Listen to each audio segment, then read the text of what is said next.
Bismillahirrahmanirrahim. Assalamualaikum warahmatullahi wabarakatuh.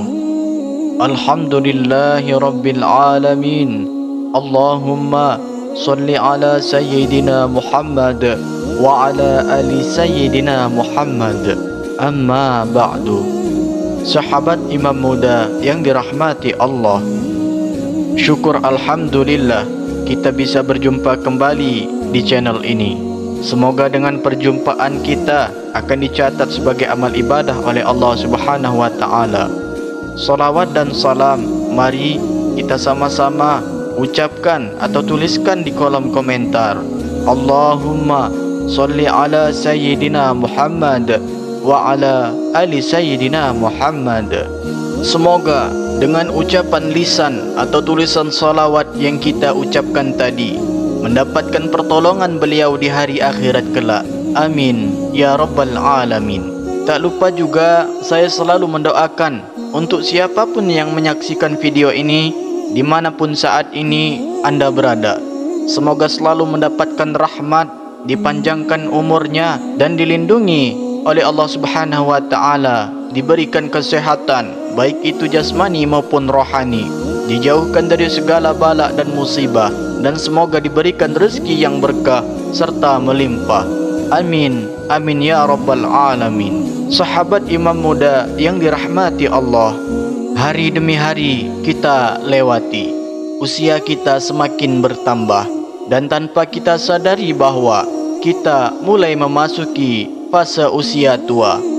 Di usia ini hendaknya kita lebih banyak merenung dan memperbanyak bekal untuk kehidupan yang abadi kelak, yaitu akhirat, dengan cara memperbanyak amalan seperti membaca ayat Al-Quran, berzikir dan berdoa kepada Allah.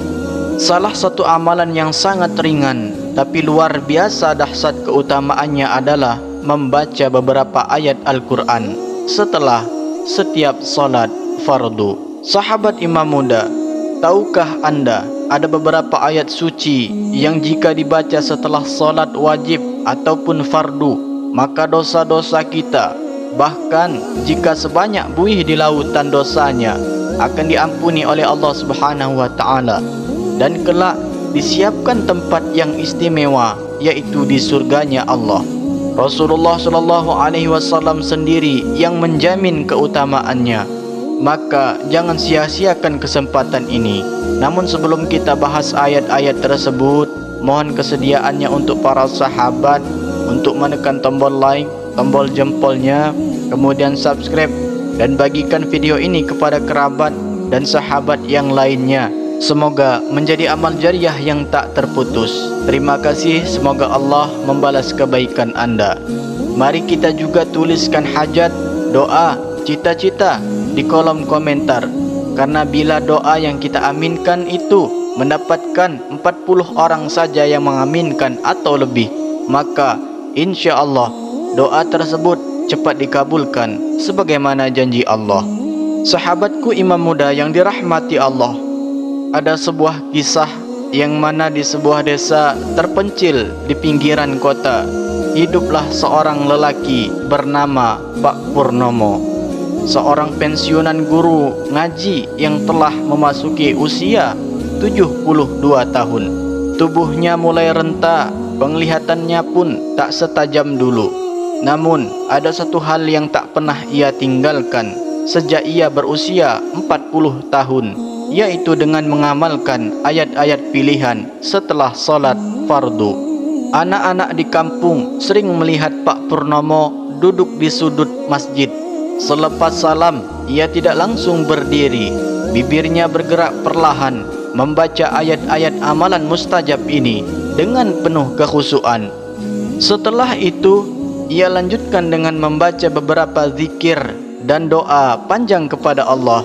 Suatu malam, Pak Purnomo mengalami sakit keras. Ia dilarikan ke rumah sakit dan sempat tak sadarkan diri selama 3 hari. Dokter pun pesimis, mengeluh dengan keadaannya. Anak-anaknya mulai berkumpul bersiap untuk kemungkinan terburuk. Namun di hari ketiga, sebuah keajaiban terjadi. Pak Umar tiba-tiba sadar dan tersenyum sambil berbisik. Aku melihat cahaya putih yang sangat terang dan ada suara yang mengatakan, engkau telah mengamalkan ayat-ayatku setiap selesai solat. Kini aku ampuni semua dosamu dan aku akan cukupkan hidupmu hingga waktumu tiba dalam husnul khotimah. Seisi ruangan terharu. Sejak saat itu, kesehatan Pak Purnomo justru membaik meski tak sekuat dulu. Ia tetap ke masjid 5 waktu. Orang-orang kampung pun makin segan dan kagum padanya. Ia menjadi contoh nyata bahawa keistiqomahan dalam amalan sederhana bisa membawa rahmat besar dari Allah. Sebelum wafat, Pak Purnomo berpesan kepada anak-anaknya, jika aku sudah tidak ada, jangan lupa baca ayat-ayat itu setiap selesai solat. Ayat-ayat itu bukan sekedar bacaan, tapi juga kunci ampunan dan jalan menuju surga. Beberapa bulan kemudian, Pak Purnomo wafat dengan tenang di malam Jumat setelah solat Isya. Dengan wajah tersenyum, orang-orang menyaksikan wajahnya bercahaya dan harum semerbak memenuhi rumah. Pelajaran dari kisah ini, yang pertama, istiqomah dalam amal kecil bisa menjadi sebab Allah turunkan kasih sayang dan perlindungannya. Kemudian yang kedua, membaca ayat-ayat pilihan setelah solat bukan hanya berpahala, tapi menjadi perisai ruhani dan sebab datangnya rahmat. Kemudian yang ketiga, amalan yang terus dilakukan selama puluhan tahun akan menjadi teman setia saat ajal menjemput kita. Yang keempat, Allah benar-benar menepati janjinya sebagaimana disebut dalam hadis, aku ampuni dosanya dan aku siapkan baginya tempat di surga. Dari kisah di atas, kita tentu menginginkan hal yang sama, meninggalkan dunia dalam hal kebahagiaan dan meninggalkan dunia dalam keadaan husnul khotimah. Dalam hadis yang diriwayatkan oleh At-Tabrani, Rasulullah SAW bersabda bahawa ketika ayat-ayat tersebut turun, mereka menggantung di ars lalu berkata, wahai Tuhan kami, apakah kami akan diturunkan kepada kaum yang banyak berbuat dosa? Lalu Allah menjawab, demi keperkasaan dan keagunganku, siapa saja yang membacamu setelah salat fardu, aku ampuni semua dosanya dan aku siapkan baginya tempat di surga Firdaus. Aku pandang ia 70 kali setiap hari dengan pandangan kasih sayang, dan aku kabulkan 70 hajat setiap harinya. Adapun ayat yang dimaksud yang dianjurkan dibaca setelah salat fardu yaitu yang pertama surah Al-Fatihah ayat 1 sampai dengan 7. Mari kita sama-sama membaca ayat tersebut. Bismillahirrahmanirrahim. Alhamdulillahi rabbil alamin. Ar-Rahmanir-Rahim. Maliki yaumiddin. Iyyaka na'budu wa iyyaka nasta'in. Ihdinas siratal mustaqim. Siratal ladzina an'amta 'alaihim ghairil maghdubi 'alaihim waladdallin. Amin. Surah ini sebagai pembuka semua kebaikan. Bacalah ayat ini 1 kali dengan penuh penghayatan. Adapun keutamaan bagi orang yang membaca surah Al-Fatihah ini yaitu yang pertama, merupakan Ummul Quran atau induk Al-Quran dan tidak sah salat tanpa membacanya. Yang kedua, dalam hadis qudsi Allah berfirman, aku bagi salat antara aku dan hambaku 2 bagian, dan bagi hambaku apa yang ia minta. Hadis riwayat Muslim. Lalu yang ketiga, mengandung pujian kepada Allah, pengakuan penghambaan dan permohonan hidayah yang Allah janjikan akan dikabulkan. Dengan manfaatnya, Allah membuka pintu-pintu rahmat, menghapus dosa-dosa ringan. Doa menjadi mustajab bila disambung setelahnya. Lalu yang kedua yaitu membaca ayat kursi. Sahabat bisa dicari di dalam Al-Quran surah Al-Baqarah ayat 255. Adapun bunyi bacaannya adalah sebagai berikut. الله لا إله إلا هو الحي القيوم لا تأخذه سنة ولا نوم له ما في السماوات وما في الأرض من ذا الذي يشفع عنده إلا بإذنه يعلم ما بين أيديهم وما خلفهم ولا يحيطون بشيء من علمه إلا بما شاء وسع كرسيه السماوات والأرض ولا يؤوده حفظهما وهو العلي العظيم. Yang artinya Allah tidak ada Tuhan yang berhak disembah selain Dia, yang maha hidup, yang terus-menerus mengurus makhluknya. Dia tidak mengantuk dan tidak tidur. Miliknya apa yang ada di langit dan di bumi. Tiada yang dapat memberi syafaat di sisinya tanpa izinnya. Dia mengetahui apa yang ada di hadapan mereka dan di belakang mereka, dan mereka tidak mengetahui apapun dari ilmunya kecuali apa yang Dia kehendaki. Kursinya meliputi langit dan bumi, dan Dia tidak merasa berat memelihara keduanya, dan Dia maha tinggi lagi maha agung. Ayat ini adalah pelindung yang sangat kuat, dan Rasulullah menyebutnya sebagai ayat paling agung dalam Al-Quran. Sedangkan keutamaannya diriwayatkan oleh Abu Hurairah radhiyallahu anhu, Rasulullah sallallahu alaihi wasallam bersabda, barang siapa yang membaca ayat kursi setiap selesai solat, maka tidak ada yang menghalanginya masuk surga kecuali kematian. Hadis riwayat An-Nasa'i. Sedangkan manfaatnya yaitu sebagai perlindungan langsung dari Allah, dijaga dari gangguan jin dan setan, diberi kemuliaan dan ketenangan hati. Adapun ayat yang terakhir yaitu yang ketiga, membaca surah Ali Imran ayat 26 sampai dengan 27. Adapun bacaannya yaitu sebagai berikut. Qulillahumma malikal mulki tu'til mulka man tasha' wa tanzi'ul mulka mimman tasha' wa tu'izzu man tasha' wa tuzillu man tasha' biyadikal khair innaka ala kulli syai'in qadir. تولج الليل في النهار وتولج النهار في الليل وتخرج الحي من الميت وتخرج الميت من الحي وترزق من تشاء بغير حساب.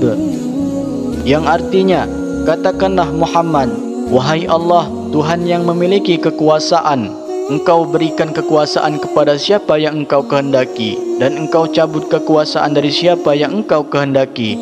Engkau memuliakan siapa yang Engkau kehendaki, dan Engkau hinakan siapa yang Engkau kehendaki. Di tanganmulah segala kebajikan. Sesungguhnya Engkau maha kuasa atas segala sesuatu. Engkau memasukkan malam ke dalam siang, dan Engkau memasukkan siang ke dalam malam. Engkau keluarkan yang hidup dari yang mati, dan Engkau keluarkan yang mati dari yang hidup, dan Engkau memberi rezeki kepada siapa yang Engkau kehendaki tanpa hisab. Ayat ini adalah ayat yang mengakui tentang kekuasaan mutlak Allah atas segala urusan, termasuk rezeki, hidup dan mati. Adapun keutamaannya, dibukakan pintu rezeki tanpa hisab, dilindungi dari kehinaan, menjadi doa mustajab untuk meraih kemuliaan dan keberkahan dunia akhirat. Masya Allah sahabat, bukankah ini anugerah yang luar biasa yang tidak layak kita abaikan? Untuk menambah supaya hati kita lebih terang, doa kita cepat terkabul, serta cepat dihapuskan segala dosa yang kita miliki, maka boleh para sahabat tambahkan juga zikir berikut setelah melaksanakan solat fardu, yaitu yang pertama, membaca istighfar minimal 3 kali. Adapun bacaannya Astaghfirullahalazim, atau bisa juga Astaghfirullahalazima wa atubu ilaih. Lalu yang kedua, membaca solawat minimal 3 kali.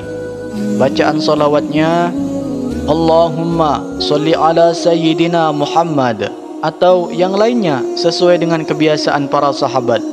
Dan yang ketiga yaitu zikir tahlil, la ilaha illallah.